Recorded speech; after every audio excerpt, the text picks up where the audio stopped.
You co-founded Solana Labs. What is Solana if you had to explain it to your mom? Your mom is an engineer, it doesn't count. If you had to explain it to my mom, she's not an engineer. It's a cheaper way to send money. Mm. So I can explain that part.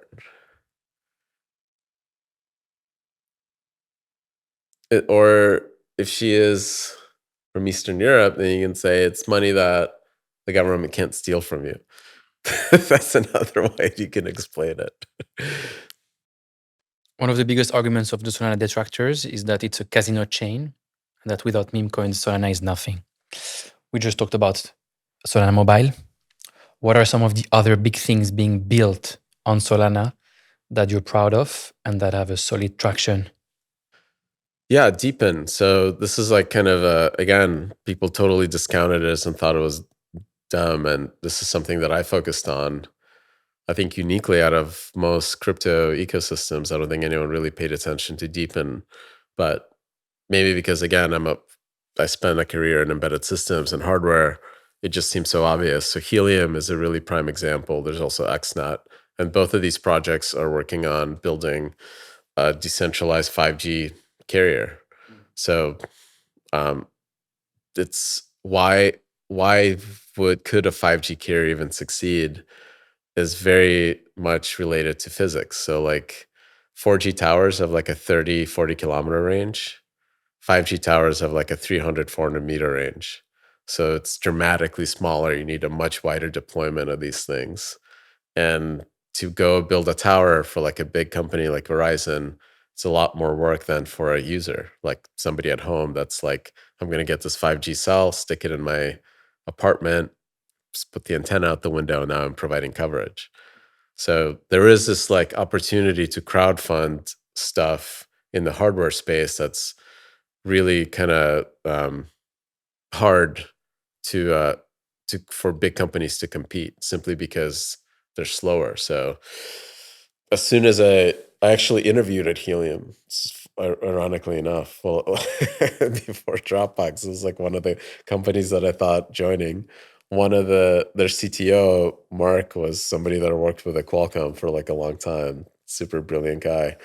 Um, so it just made sense to me. And I spent a lot of time recruiting, like every blockchain is good for deepen. This is like the thing is most of the blockchain work with deepen happens outside of the blockchain. The only thing that the chain is tracking is like, each hotspot is an NFT. That's kind of how you think of it.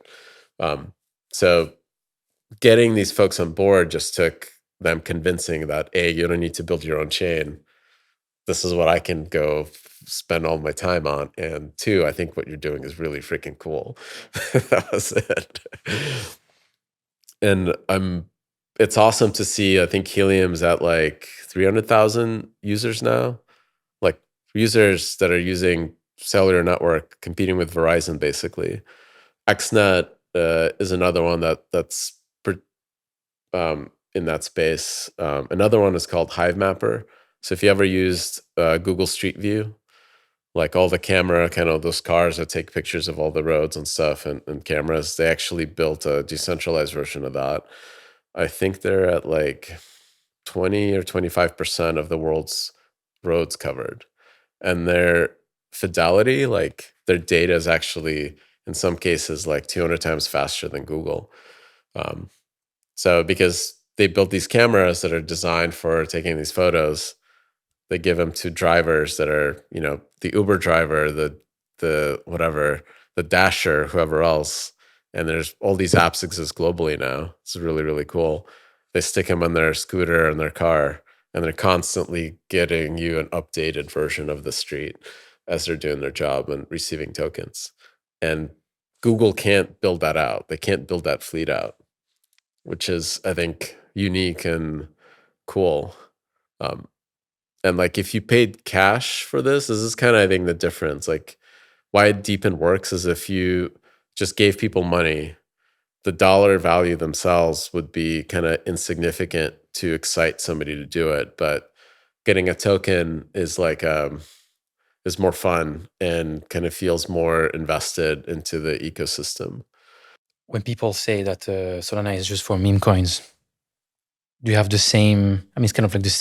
Do you have the same like? It's the fun side of your job. You mentioned before, oh man, FUD, this is fighting just, FUD. yeah, this is the same Yeah, fun for you. Like, oh man, just another round of FUD. yeah. It's like Or is there a moment at which you get kind of tired of people? is Every time there is an opportunity to come, they just come back. what is the coolest app on the iPhone for you that you can't live without? Twitter and WhatsApp Yeah. and Telegram. How much all those Probably applications? spend more time on Twitter Yeah. now. Take all those applications combined with all the users, Apple makes almost $0 from that in the iOS App Store. The vast majority of the revenue comes from games. And the game started as literally the fart app, where you push a button and makes a fart sound on the iOS. That was one of the first games. In fact, Steve Jobs had to comment like, we don't need 20 fart apps in the iOS App Store. There were so many of them. But the $100 billion worth of like sales through iOS, most of that is mobile gaming and kind of silly, dumb, casual stuff. I think meme coins are kind of that silly, dumb, casual stuff that pays for the infrastructure, for Deepin, for everything else.